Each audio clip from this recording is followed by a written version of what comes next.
You've probably heard of his son, PK Subban. Maybe you've heard of all three of his sons, all of whom play in the NHL.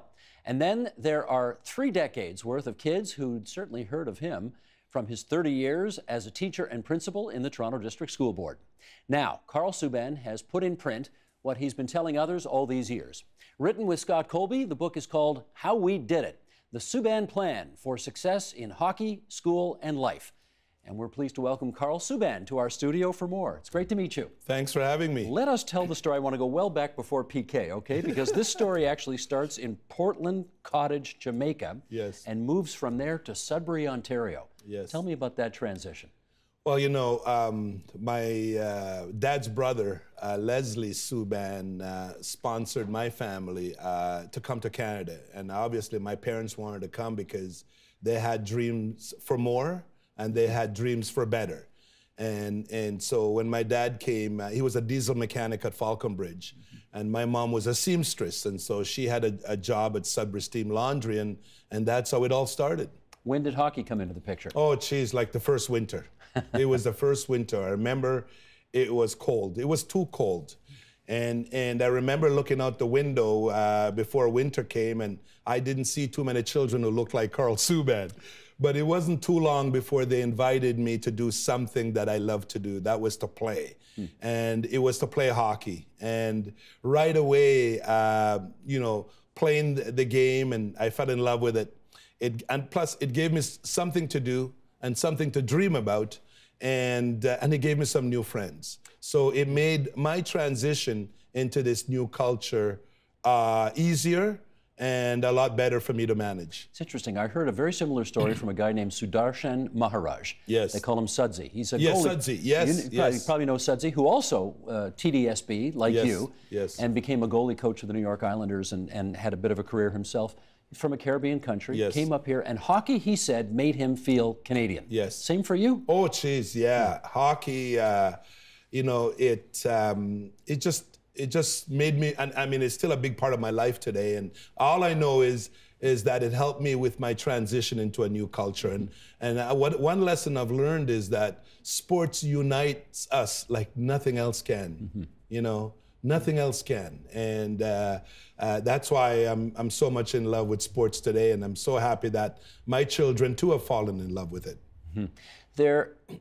I mean, everybody wants to know. I mean, it's so extraordinary to have one kid make it to the NHL. And the fact that you've had more than one is really amazing, and therefore everybody wants to find out what the secret is. And before I find out more about your way of parenting and how that might have led to all your kids ending up in the NHL, or the boys anyway, I want to know how much of that you learned and or inherited from your folks. You know, I don't know what it's like not to have 2 loving parents around. And it's not just my mom and dad, but also my extended family. I grew up in Jamaica they're always within arm's length. And I was always within arm's length. So whenever I strayed, there was an arm there to sort of move me back on track. But my mom and dad gave us the love and support we needed. You know, my dad, I remember growing up in Jamaica, there's no hockey rink, but there was a cricket pitch. And he took me to the cricket grounds. And I wasn't playing with a hockey stick, I was playing with a cricket bat. So all those things I believe that children needed, I got. And that unconditional love you passed on to your kids as well. And the unconditional love and support. That is, and also time with children. My parents, my mom didn't work outside of the home. You know, there was always so much to do at home. And so there was always a parent around. And so spending time with children is probably one of the most important things we can give them. That's what stays in them and stays with them. We should point out, I mean, PK is obviously the most famous of your offspring, but you actually are the father of 5, and let's go through them. Jordan Subban's a defenseman with the Utica Comets, AHL. Yes. The Vancouver Canucks drafted him in the 4th round. Malcolm Subban is a goalie with the Vegas Golden Knights. PK Subban, of course, a huge star with the Montreal Canadiens, and then that trade to the Nashville Predators. But you have 2 daughters, Taz and Tasha, who are also successful educators. Yes. So you have got 5 overachieving kids, to which the obvious question is, what in the heck is in the water in the Subban household that makes that possible? All I know is, you know, there's an African proverb, it takes a village to raise a child. And And, you know, Maria and I will not sit there and take all the credit for it. Because, Maria's your wife? Yeah, my wife, Maria, yeah. So many people have had their hands, whether it's educators and coaches and even it takes a village to raise an NHL or two. But you know, but the home is the first school, and the parents are the first teachers. And it helps when that school's a good school, and it helps when those teachers are good teachers. And you know, and you know, like I've said this many times, I'll say it again. You know, we were made to parent, but parenting wasn't always made to be easy. You know what I mean? And so, but I still have my fingers crossed, because I look at it this way, that we get a lot of pats on the back because our children are making it in their profession. But you know, ultimately, I want them also to make it in life. And they haven't done that yet. They still have you know, some ways to go with that. So I still have my fingers crossed. You know what I mean? Brendan Shanahan used to tell stories about how when his dad took him to hockey practice, his dad would sit up in the rafters and read the newspaper while Brendan was doing his stuff. Yes. Because he didn't want to put pressure on him, you know, Yes. unduly. Yes. How about you and your three who've made it into the NHL? Was it always a dream of yours that they make it there? Well, you know, I wrote in the book that it's okay for us to have a vision or a dream, or to have dreams for our children. Why not? Because you know, because I think every child was born with a GPS, and it's our job to help them load it. But eventually, you want them to either take ownership of the dream or to come up with your own dreams. You know what I mean? I did not say to PK at 2.5, you're going to make it to the NHL. You know what I mean? But he was in an environment where hockey was. He was around it. I watched it on TV, and we skated as a family. But I think that I've never met a child who didn't need some pushing. But you know, I've always told people this, that Maria and I have pushed them more into prom and the baby carriage than pushed them into hockey. But what most importantly, children need to be inspired. You can push them, and it's okay to push them, but they need more inspiration. How did you do that? By spending time with them. You gotta spend time with them. There's not one day that PK or Malcolm or Jordan where they would go in the basement to shoot pucks and mom or dad was not with them. There's not one day they went out onto the driveway to stick handle and mom and dad was not with them. There's not one day they'd go in the backyard. Now, what I did was I sat in the kitchen while they're skating on the backyard rink. But you were present. Yeah, you got to be there for them. Because if you want to influence them, you must spend time with them. And kids know that you care when you're spending time with them, you know. And I'm going to say this, that yes, at 2.5 and 3 and 4, PK loved skating, but what he loved most of all was the fact that mom and dad was spending so much time with him and with his siblings. They felt the same way. I like almost everything about your story, except for the fact that somehow you, growing up in the province of Ontario, ended up a Montreal Canadian fan. How did that happen? Well, you know, when we landed in Sudbury, Ontario, we lived in a street called Peter Street, and we lived. The Martins, really great people, were the landlords. They lived downstairs, we lived upstairs, but all the kids on the street spoke French, you know, and I spoke my Jamaican patois, but the one language we all understood was hockey, and we only had 2 stations in those days, French and English. And you know which team I saw on the French channel a couple of times a week was Les Canadiens. And so that's how my love started. But also with the Sudbury Wolves too. I mean, they were there. I went to watch them. I speak to hockey parents who grew up here in Toronto. They would go and watch the Marlies. Well, my Marlies was the Sudbury Wolves, but my love for the Canadians started there in Sudbury because that's a team I saw on television. And every Saturday night, that was the game I saw. And I fell in love with Ken Dryden because when I played soccer or football, goalie was my position. So that was the position that I connected with in the sport. And I guess the fact is that at the time when you were a Canadians fan, the Leafs stunk. So it was not that hard to be a Habs fan. Unless they were playing Montreal. You know what I mean? I mean, the Leafs would always find a way to come out on top on a Saturday night. Do you know what I mean? Not often enough if my memory is accurate on this one. I want to know more about I want to know more about that trade. I mean, PK was such an institution in Montreal. He'd made that enormous commitment. Yes. $10 million to the to Montreal Children's Hospital over 7 years. Yes. A commitment which I believe he's still making good on, even though he doesn't even live or play in Montreal anymore. And then he got sent to Nashville. Before I find out from you how he reacted to the trade, I want to know how you reacted to the trade. Oh, that's a good question. I remember the day because I have a walking friend, and we walk at at Centennial, you know, the Centennial Park there in Etobicoke, Etobicoke Centennial Park. They have all the ski hills. So just before I was able to tackle my first hill, my daughter called and said, PK called and said he was traded. I know PK is sometimes a prankster, so I didn't believe it. So you know what we do today when we get news that we don't believe? Just Google it, you know what I mean? And I Googled it and I saw that he was traded. And it brought me back to the day when he was drafted by Montreal Canadiens. And I've told people I was on Mount Everest. And the day that I found out that he was traded from my favorite team, and I lived that dream. My son was drafted and he played for my favorite team. It's like I fell off Mount Everest, you know, and luckily I landed in a good place. That was Nashville, you know. Well, you say a good place, but, you know, in a way, wouldn't you have preferred to see him traded to Toronto or Boston or New York, something a lot closer, and you know, an original six team and all of that? Well, you know, the idea is that PK wants to live his dream, and that's what I want for him. The great thing is in the NHL, I believe, has 31 teams. So you have 31 opportunities to live your dream. Yeah. So it didn't matter to me where it was. You know, here's a team that wants you. They traded their captain, one of the best defensemen in the league, for PK. And so now, guess what? I love it. I love Nashville. I mean, people ask me if I still like Montreal. I said, yeah, you can't change history. You know what I mean? Because they gave PK a chance to live his dream. They made him rich. They made him famous. They made him popular. They made him a Norris Trophy. So there are no bad feelings there. But we're just loving Nashville now. And you get over it. And I know PK, I know he was disappointed. And I expected him to be disappointed. When you love something, when you love to be in a certain environment, and then you're removed from it, of course you're going to be disappointed. And you know what? And one day he will leave Nashville. I hope he doesn't, but that's the way it works. And I expect him to feel the same way. This was different, though, if I may say, because most NHL players are very content to sort of live a quiet existence in the cities in which they work. Yes. You know, maybe a few events for charity here and there. Your son is and was larger than life, a larger than life presence in Montreal.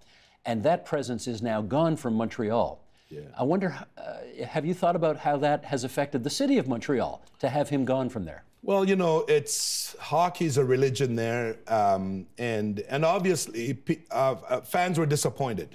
But I've also said that the day PK was traded from Montreal, many fans were traded with him to Nashville. Right. Because so many of them are now wearing the Nashville jersey. I mean, it's great for the NHL, and it's great for the city of Nashville. And, you know, my baptism in hockey was through the Canadiens, and I didn't think there was anything better.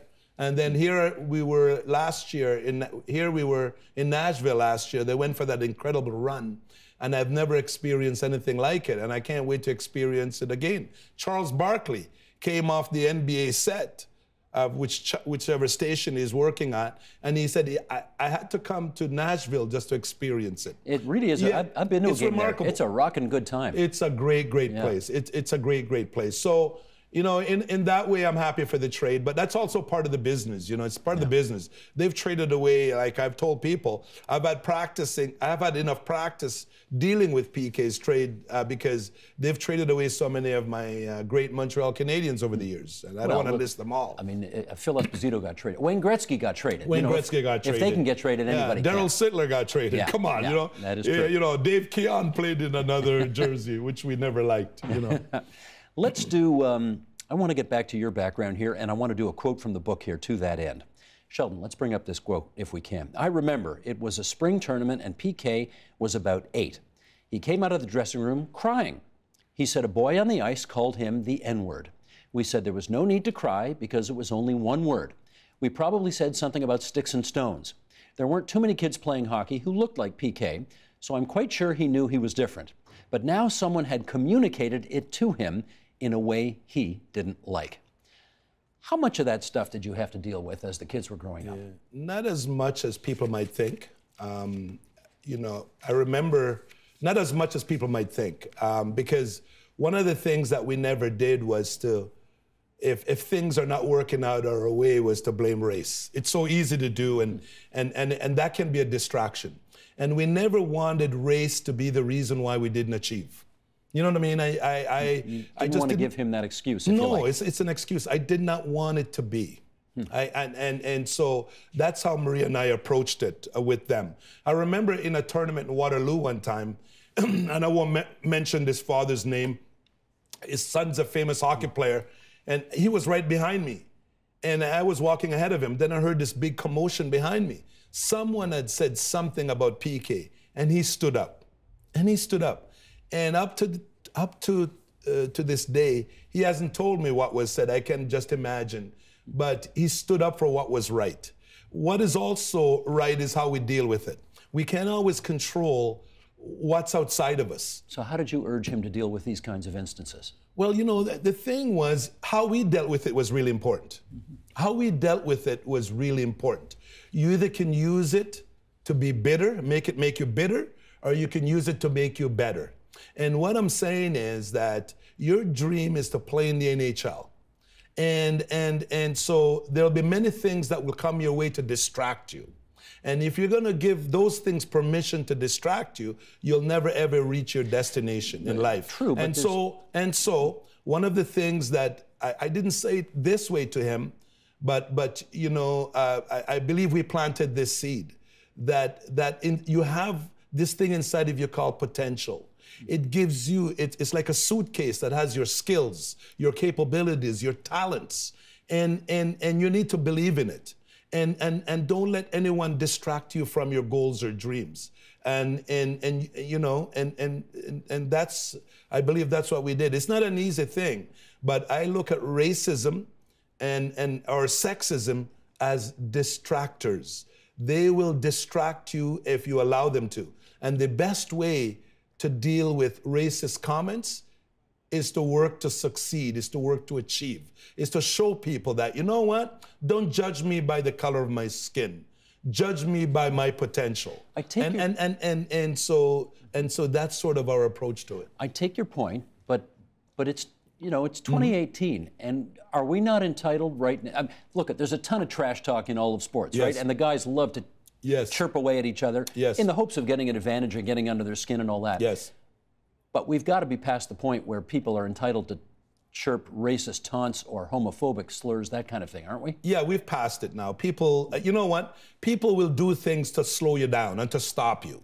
And we should not give them permission. You know what? And most people in sports are really good people.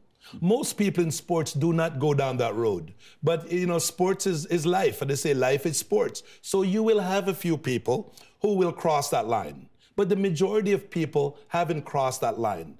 And so the one boy who said that to PK in the dressing room, there's so many boys who said other things. Right. And it's so easy to focus on that one thing. But PK learned something about himself that, you know what? Things are not always going to go your way. The world is not always going to treat you the way that it should. The world will not always speak to you the way that it should. But you need to learn to deal with when it doesn't. And that's an important lesson for our children. Now, Branch Rickey always told Jackie Robinson, who broke the color barrier in baseball, of course, I want an athlete who is strong enough not to respond when those taunts come your way. Yes. Is that what you told PK? Yeah, that's exactly what, and that's a nice quote, because I remember in that same movie, he said, you know, I want you to be the best baseball player you can be, but I also want you to be the best person you can be. And if there's any message that I think we wanted to give to our children, I know the coaches too and teachers, was that message. You want to be the best student you can be, but you can't be unless you're also working equally as hard to be the best person you can be. Same thing with hockey. Let's talk about you. You recently retired after a 30-year career in education. Yes. How come? Well, it was time to retire because I wanted to do some other things. Because you're not that old. How old are you? I'm 59 now. Yeah, you're not that old. old. I'm not that old. Yeah, you know, thank God for the makeup there before me. I don't think you needed it. You're plenty good looking before the makeup went on. Geez, yeah, you know, it was. I had the 85 factor, and I wanted to do some other things. I wanted to write a book, and I know I have 3 more books in me, and I also wanted to do some public speaking. You know, and children has been my life passion. I always say children were made to work with Karl Subban, and Karl Subban was made to work with them. And so, and my book really is about potential, and that's why I work with children, to help them to believe in their potential and to help them to fulfill their potential. You will always be most famously known for the influence you had on the 5 children of whom you are their father. But the fact is, given your 30 years in education, you've probably had an enormous influence on a lot of other kids whose names we don't know and never will know. Yeah. How do you feel about that? Yeah, you know what? Henry Adams' quote, a teacher affects eternity. He can never tell where his influence stops. Yeah. In education today, we measure success by test scores. I also say we should measure it by life scores, how our children are scoring in life. And even at Brookview Middle School, where I'm currently back working, test scores are not always where they should be, but I see a lot of positive signs that our children will do better in high school and will also do better in life. And you can imagine that I travel a lot. So I get to meet so many of our former students. And when they were with us, they were just trying to figure things out. And I'm glad we planted those seeds that we're planting now and did back then, because those seeds are starting to grow. Here's a great quote from the book that really reflects on your approach to educating. One day, I asked the school caretaker for a bottle of cleaning agent and a rag. When I saw marks on lockers or walls, I cleaned them off. Just one mark left on a wall or a locker invited more marks. If students stopped to ask what I was doing, I would say, I am cleaning the school for you. That's how much I care about you. That sounds like a very rare approach in our education system, is it? I have not been in every school and I have not followed every leader, but kids need to know that we care. And it's only when they know that we care that they care about what you want them to do. And so to me, if I walked in the school building and there's paper everywhere, it was telling me about the emotional state of the building. And so when I picked up paper, kids picked up paper. And I walk in the halls today at Brookview Middle School, you don't see any paper on the floor. And it's not just in the building, but outside the building, And that, if I want to influence those children, I better spend time with them. And when I'm spending time with them, this is one of the things I want them to see me doing. They all know Mr. Subban care. So when I say I want you to be in school on time, I want you to be in class on time, for the most part, they're going to do it. They might not do it right away, but eventually they're going to do it. No, it sets an amazing example, but I don't mean this as a gratuitous slap at principals all over the system. I have no reason to disbelieve the vast majority of them trying to do the best they can. But that's that feels to me like a very rare approach. That's that's my observation. I really think that sometimes the business of education takes away some of the tools that we need to do to lead. I think that just from my personal experience, I always said the TDSB is paying me to lead, not to manage. And so many things get in the way of us leading. And so I have to find a way to make a difference. And sometimes I don't think we're looking far enough or deep enough or wide enough, because we continue sometimes to do the same thing every day and we expect to get different results. You know what I mean? Yeah. And so different schools require a different type of leadership. Some schools, maybe I don't have to be cleaning the walls. And I don't do it now because they're in great condition now. But I think that's one of the things that if I had to speak to principals, that's one thing I'll tell them, especially young ones, is that each school requires a different type of leadership. How you lead in school A might not be the way you need to lead in school B to have the results you want. But sometimes I think it's like we have our toolbox, our leadership toolbox, and we bring the same toolbox everywhere we go. Doesn't matter what the environment is like, and I think that's the thing about leadership, that's one of the things we need to do differently. In our last minute here, I want to ask you about politics, because we're going to have a provincial election later this year, and you've spent 3 decades in education. Yes. So I bet the party leaders would be interested to know how you think the Ontario education system could be made better. Good, because I know every school could be better. Yeah. And the TDSB can be better. But the TDSB, for the most part, are doing a very good job. 250,000 students, almost 500 schools, 40,000 employees. What a mandate, to educate all these youngsters. But a couple of things I would do differently, and hopefully the politicians are listening, because if I was a minister of education, if I was a director of all the school boards, I would say to every teacher, you're only allowed to work 5 years in a school, then you must reapply for your job in that school. That would make it easier. I'm telling you right now, that would be a difference maker. 5 years in a school, then you reapply. Because I think our principals need that. Our principals need that. And that's something that we don't talk about, but they need that tool. And we don't talk about it because the teacher unions would never allow it. Well, you know what? I've benefited from the teacher unions, but you know, there are a lot of children who are ready for school and we're not ready for them. I met this Canadian down in Turks and Caicos. He goes, Karl, when I was in school, I didn't have a lot of success. I was ready for school, but my school was not ready for me. And we need to make sure that our schools are ready for every youngster who walk through those doors. The other thing I would do is this, and I'm very passionate about it, is, see, right now we deploy resources based on the number of students in the school. We need to start deploying resources based on the needs. Because I'm in a school now where the needs are very, very great. They're very, very great. And sometimes it's like you're there. It's like climbing Mount Everest without an oxygen tank sometimes. You know what I mean? And you take one step forward and you might take 3 back. So those are the 2 things that I would do. And the first one is really to support the leadership in our school. And it's very difficult for principals to lead today. It's not an excuse. But we need to say to my teachers, you're only here for 5 years, then you reapply for your job after 5 years if you want to continue in the school. Because sometimes principals can't work magic, and it's very difficult sometimes to get everyone on the same page. And you know who's not benefiting? Those students. But don't get me wrong, I am not here blaming the staff in our schools, because so many of them are doing a great job. That's a wonderfully controversial recommendation that we should do a future program on. So I thank you for leaving that idea with us. Yes, I'd love to come back to talk about it. Awesome. And I'm going to end with this.